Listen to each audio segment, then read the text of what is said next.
பக்தி ஒலி நேயர்களுக்கு அடியேன் கோவிந்த பட்டரின் கோடானு கோடி நமஸ்காரம். கடன் பிரச்சனை உங்களுடைய வாழ்க்கையிலே புரட்டி போட்டெடுக்கிறதா? அதான் சொல்லுவாங்க, சனி பிடிக்காத மனுஷனும் கிடையாது, கடன் வாங்காத மனுஷனும் கிடையாது. கரெக்டா இல்லையா? அப்ப இந்த கடனானது உங்களுடைய மென்னைய பிடிக்கும் போது திணறுவீங்க. அப்படியே என்னதான் பண்றது, எதை தின்னா பித்தம் தெளியும், அப்படிதானே நம்ம இருக்கோம். அப்ப இந்த கடன் பிரச்சனைய முற்றிலுமாக தீர்ப்பதற்கு என்ன வழி? கடவுள் கொடுத்த மாதம் ஆடி மாதம். இந்த ஆடி மாசத்துல நான் சொல்லக்கூடிய சில பல பரிகாரங்களை நீங்கள் செய்துவிட்டால் உங்களுடைய கடன், மென்னைய பிடிக்கக்கூடிய கடனானது கொஞ்சம் ரிலாக்ஸ் ஆகும். என்ன பண்ணலாம், என்ன செய்யலாங்கிறது நான் இப்ப சொல்ல போறேன். சின்ன பரிகாரம் தான், நீங்க வீட்டிலேயே செய்யக்கூடிய ஒரு பரிகாரம்.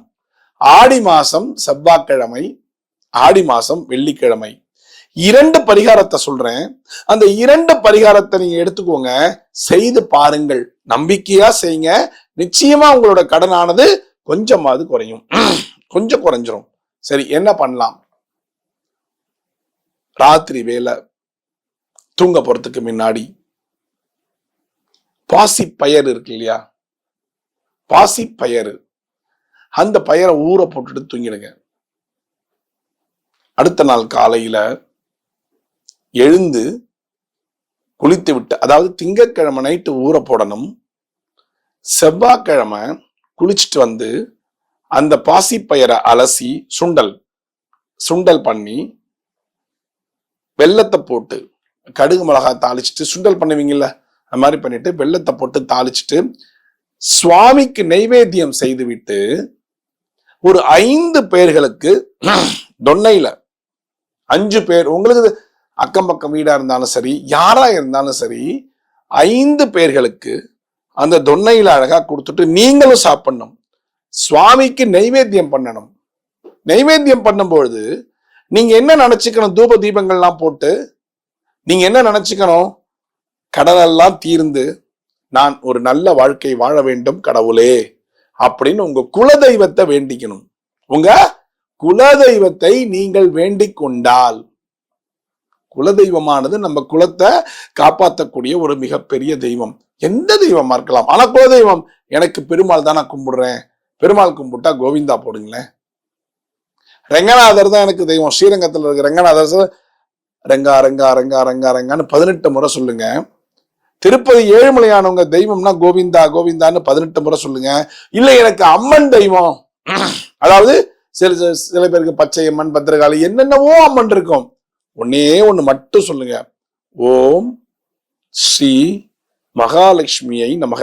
எல்லா அம்மனுமே மகாலட்சுமி ரூபங்கள் தான். ஒரே ஒரு வார்த்தை, ஓம் ஸ்ரீ மகாலட்சுமியை நமக அப்படிங்கிறத சொல்லுங்க. அம்மனா இருந்தா, ஐயனாரா இருந்தா ஓம் நமோ ஐயனாரே போற்றி, ஓம் நமோ ஐயனாரே போற்றி. கருப்பண்ண சாமியா இருந்தா ஓம் நமோ கருப்பண்ண சுவாமியே போற்றி. உங்களுடைய குலதெய்வத்து பேரை சொல்லி நீங்கள் அந்த பச்சை பயிர் இருக்கு இல்லையா, அந்த சுண்டலை நைவேத்தியம் செய்து ஒரே ஒரு துளசிய அந்த சுண்டல்ல போட்டுட்டு எல்லா தெய்வமும் குலதெய்வத்துடைய பேரை சொல்லிட்டு கடைசியா சொல்லக்கூடிய ஒரு வார்த்தை, கையில நீர் எடுத்துட்டு நீர் விழாவி சர்வம் ஸ்ரீ கிருஷ்ணார்பணம் அப்படின்னு சொல்லிடுங்க, போதுமானது. இது எப்ப பண்ணணும், எத்தனை மணிக்கு பண்ணணும்னா காலையில 6 to 7 தான் உகந்த டைம். காலையில 6 to 7. என்னென்ன டேட்ல பண்ணணும் சொல்லியிருக்கேன்? ஆடி செவ்வாய், ஆடி வெள்ளி 2 நாளும் பண்ணணும். அதாவது நீங்க சொல்லலாம், சார் ஆடி வெள்ளி நான் எங்க வீட்டுல ஸ்பெஷல் பூஜை பண்ணுங்க, அதுக்கு முன்னாடி இதை செஞ்சிருங்க, அப்புறமா உங்க ஸ்பெஷல் பூஜையை பண்ணுங்க. இது யாருக்கெல்லாம் கடன் இருக்கிறதோ, நான் கடன்ல இருந்து வெளியே வரணும்னு யாரெல்லாம் நினைக்கிறார்களோ அவர்கள் தயவு செய்து நம்பிக்கையா செய்யுங்க. என்ன சார், என்ன சாமி ஒன்னு செஞ்சு ஒண்ணுமே எனக்கு வரல, நீங்க சொன்னது எல்லாமே செஞ்சுட்டேன் வரல அப்படின்னு நினைக்காதீங்க. மனசார ஒன்னொன்னு செய்யுங்க, இதுக்கு நிச்சயமா பலன் இருக்கு. அதாவது உங்களுக்கு உடம்பு சரியில்லை, ஹாஸ்பிட்டல் போறீங்க, டாக்டர் என்ன பண்ணுவார்? ஒரு இன்ஜெக்ஷன் போடுவார். மாத்திரை கொடுப்பார். சொல்லிட்டு என்ன சொல்றாரு, எல்லா வியாதியும் சரியாயிடும், போயிட்டு வாங்க. அப்ப அந்த டாக்டர் மேல ஒரு நம்பிக்கை வச்சு நம்ம போறோம், கரெக்டா சரியாயிருது. ஆனா வியாதி வரும்பொழுது சீக்கிரம் வந்துருது, போகும்பொழுது லேட் ஆகுறது இல்லையா? அதே மாதிரிதான் கடனை சீக்கிரம் வாங்கிடுறோம், அது அடைக்கும் பொழுது ஒரு பைசா வச்சிருப்போம், சரி இவருக்கு இந்த காசை கொடுக்கலான்னு, அப்பதான் ஒரு செலவு கிடுகிடுன்னு ஓடி வந்து முன்னாடி நிற்கும், எனக்கு செலவு பண்ணேன்னு வந்து நிற்கும்.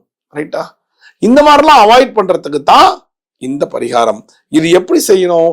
நம்பிக்கையா செய்யணும், இன்னைக்கே வராது.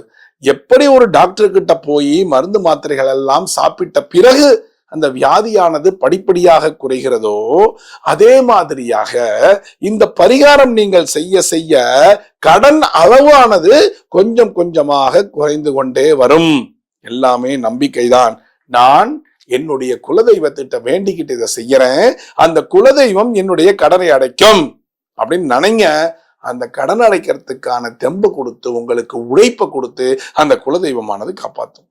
எங்கேயோ கொடுத்த கடன், நீங்க கொடுத்த கடன் திடீர்னு ஒருத்தர் வந்து கொடுப்பார், 2 வருஷத்துக்கு முன்னாடி நான் வாங்கினேங்க, கோச்சிக்காதீங்க, இந்தாங்க அப்படின்னு கொடுப்பார். அந்த பணத்தை தூக்கி இன்னொரு கடன் அடைப்பீங்க. ரைட்டா? இது மாதிரிதான் ஒரு ஒரு கடனாக அடையும். ஆனா எதா இருந்தாலும் நம்பிக்கையோட செய்யுங்க, நிச்சயமா நடக்கும். குலதெய்வம் என்னைக்குமே நம்மளை கைவிடாது. நம்ம குலத்தை காப்பதற்காகத்தான் குலதெய்வம் என்ற ஒன்றை நாம் வைத்திருக்கிறோம். செய்றீங்களா? என்னைக்கு செய்யணும்? திரும்ப சொல்றேன், ஆடி செவ்வாய், ஆடி வெள்ளி, காலங்காத்தால 6 to 7. ஞாபகம் வச்சுக்கிறீங்களா? காலங்காத்தால 6 to 7 இதை செய்யணும். நான் வந்து வெள்ளிக்கிழமை 10 மணிக்கு மேல செய்யலாமா? செஞ்சு பிரயோஜனம் இல்லை, செஞ்சு பிரயோஜனம் இல்லை. காத்தால செய்யுங்க. காலையில நீங்க ஏந்திருக்கும் போது உங்க மனசுல எந்த விதமான கஷ்டங்களும் கவலைகளுமே இருக்காது, நீட்டா இருக்கும் மனசு. செய்யுங்க. செஞ்சுட்டு உங்க கடனை அடைச்சிட்டு சந்தோஷமா இருங்க, ஹாப்பியா இருங்க. ஹாப்பியா இருக்கிறது தான் வாழ்க்கை. கவலைகளை மறந்து சந்தோஷத்தோடு குலதெய்வத்தை சேவித்து நன்றாக இருங்கள். ஒரு அருமையான வாழ்க்கை காத்திருக்கு. மீண்டும் ஒரு சாஸ்திர சம்பிரதாயத்தில் நான் உங்களை சந்திக்கிறேன். பக்தி ஒளி நேயர்களுக்கு அடியேன் கோவிந்த பட்டரின் கோடானு கோடி நன்றிகள்.